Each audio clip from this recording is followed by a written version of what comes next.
வணக்கம். அமைச்சர் செந்தில் பாலாஜி விரைவில் தனது பதவியை ராஜினாமா செய்வார் என தகவல் வெளியாகியுள்ளது. நெருங்கி வரும் சட்டமன்ற தேர்தல் மற்றும் பொன்முடி சர்ச்சை பேச்சு ஆகியவற்றை கருத்தில் கொண்டு தமிழ்நாடு அமைச்சரவை மாற்றப்படும் என ஏற்கனவே தகவல் வெளியாகி இருந்த நிலையில்தான் செந்தில் பாலாஜிக்கு சட்டவிரோத பண பரிமாற்ற வழக்கில் ஜாமீன் வேண்டுமா அல்லது அமைச்சர் பதவி வேண்டுமா என உச்சநீதிமன்றம் கேள்வி எழுப்பியுள்ளது. இந்த விவகாரத்தில் ஏற்கனவே ஒரு வருடத்திற்கு மேலாக சிறையில் இருந்த செந்தில் பாலாஜி ஜாமீன் தான் முக்கியம் என கருதப்படுவதாக கூறப்படுகிறது.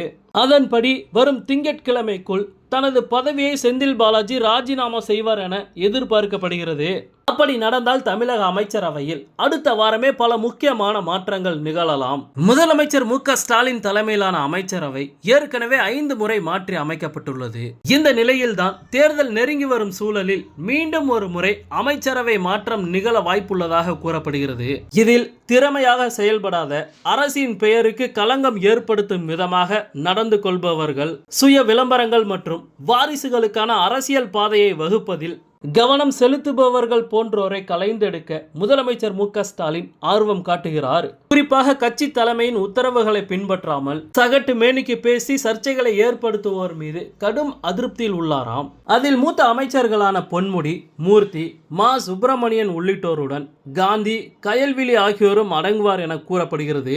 இந்த நிலையில் தன்னிடம் போதிய அதிகாரமும் இல்லை, தனது துறைக்கு நிதியும் இல்லை என சட்டப்பேரவையில் பேசி அமைச்சர் பிடிஆர் பழனிவேல் தியாகராஜன் அதிர்ச்சி அளித்துள்ளார். இதனால் கட்சி தலைமை அவர் மீது அதிருப்தியில் இருப்பதாக கூறப்படுகிறது. இந்த நிலையில்தான் கூடுதல் அதிகாரம் கொடுப்பதோடு அவருக்கு தண்டனை அளிக்கும் விதமாகவும் ஒரு துறை ஒதுக்க உள்ளதாக தகவல் வெளியாகியுள்ளது.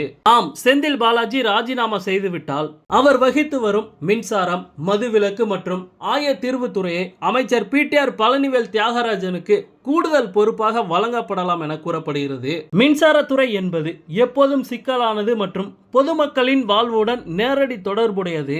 மேலும் கோடைகாலம் தொடங்கிவிட்டதால் மின்சார தேவையும் அதிகரிக்க தொடங்கிவிட்டது. இந்த சூழலில் தான் மின்சாரத்துறையை பிடிஆர் பழனிவேல் தியாகராஜனுக்கு வழங்கப்படலாம் என அறிவாலய வட்டாரங்கள் தெரிவிக்கிறது. அதே நேரம் முற்றிலுமாக ஒழிக்க வேண்டும் என தமிழ்நாடு பெண்கள் போராடி வரும் நிலையில் பணம் கொட்டுகிறது என்ற ஒரே காரணத்தினால் அரசு வளர்த்து வரும் நிறுவனம் தான் டாஸ்மாக். அதனையும் பிடிஆர் வசமே ஒப்படைக்க அரசு திட்டமிட்டுள்ளதாம். இதனால் பிடிஆருக்கு கூடுதல் அதிகாரம் கொடுப்பது அவரது அறிவாற்றலை இந்த 2 சர்ச்சைகள் நிறைந்த துறைகளில் பயன்படுத்திக் கொள்ளலாம் என திமுக தலைமை முடிவெடுத்துள்ளதாம். அதே நேரம் சிறிய பிரச்சனை ஏற்பட்டாலும் பிடிஆரின் பெயர் தான் அடிபடும் என்பதால் இதனை அவருக்கான தண்டனையாகவும் வழங்க கட்சி விரும்புகிறதாம்.